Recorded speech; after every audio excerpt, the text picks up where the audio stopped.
तुम्ही ठरवून घ्यायचं.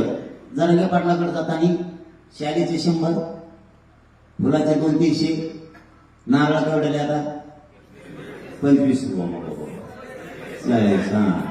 बर 30 रुपयाला आलं मी 4-5 गावात ठरवा. कोणाच्या लेखी बाळी पुस्तकं नाही.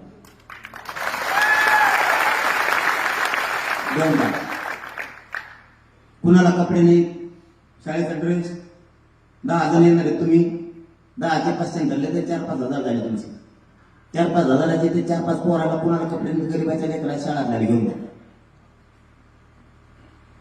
कोणाला लागलं दवाखान्यात त्यांची ऐकत नाहीये. एकटीच मंडळी आता नवरा किंवा भाऊ किंवा पोरगा दवाखान्यात पडे, त्यांना आधार द्या. त्या आयुष्यभर तुमचं कसं विसरायचं नाही. आयुष्यभर हे बंद करायचं. समाज आपल्याला ना वेगळ्या पद्धतीने डेव्हलप करायचा. क्षेत्रीय म्हणून सुद्धा, कारण लढवावला द्या आपण.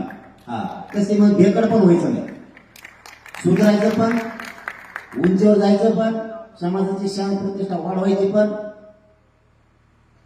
आणि छत्रपती शिवरायांचे विचार घेऊन मर्दासारखं लढायचं सुद्धा. कारण अन्यायाच्या विरुद्ध आपण लढलो तर कोणीच लढू शकत नाही.